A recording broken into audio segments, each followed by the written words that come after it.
సంగారెడ్డి జిల్లా Patancheru police station పరిధిలో cyber నేరగాళ్లు రెచ్చిపోయారు.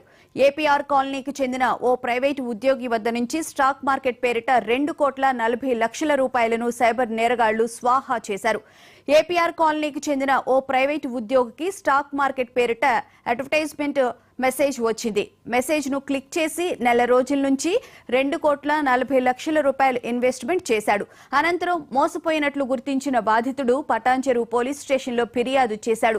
కేసు నమోదు చేసుకుని దర్యాప్తు చేస్తున్నట్లు సీఐ ప్రవీణ్ తెలిపారు. అయితే మరో 2 బాధితులు కూడా సైబర్ నేరగాళ్ల చేతిలో పడి ఒకే రోజులో 80 లక్షల రూపాయలు మోసపోయినట్లు సీఐ తెలిపారు.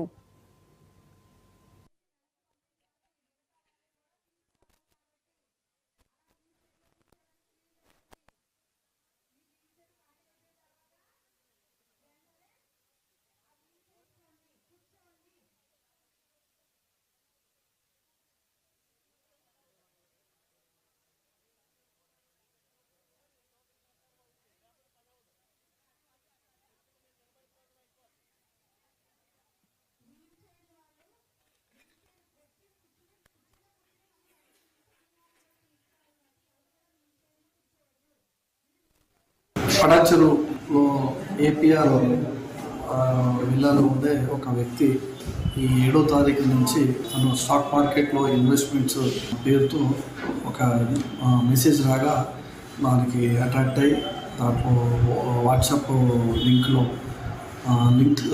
అతను జాయిన్ అవ్వడం, తర్వాత ఒక యాప్ డౌన్లోడ్ చేసుకోవడం, యాప్ ద్వారా స్టాక్ మార్కెట్ ఇన్వెస్ట్మెంట్స్ అని చెప్పి ఫ్రాడ్స్టర్స్ చెప్పిన మాటలన్నీ నమ్మి ఎక్కువ ప్రాఫిట్స్ వస్తున్నాయన్న ఉద్దేశంతో తను రిపీటెడ్గా ఇన్వెస్ట్మెంట్స్ వివిధ ఫ్రేజ్లలో పెడుతూ దాదాపుగా 2,43,00,000 రూపాయలు 2 కోట్ల రూపాయల వరకు ప్రాఫిట్స్ వచ్చినట్టుగా ఆ యాప్లో చూపిస్తూ అతన్ని బ్లఫ్ చేయడం జరుగుతుంది.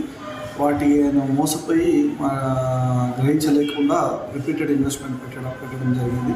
తర్వాత ఎప్పుడైతే తను విత్డ్రా చేసుకుందామని చెప్పి ప్రయత్నం చేశాడో ఆ డబ్బులు విత్డ్రా కాకపోతుంది రిలీజ్ అయ్యి 1930 కాల్ చేయడం జరిగింది. దాని తర్వాత మా దగ్గరికి వచ్చి కంప్లైంట్ ఇచ్చాడు. కేసు రిజిస్టర్ చేశాము. అండ్ దెన్ 1930 సహాయంతో దాదాపుగా 28 లక్షల రూపాయలు అతని రాష్ట్ర అకౌంట్లలో వివిధ అకౌంట్లలో మనం ఫ్రీజ్ చేయడం జరిగింది.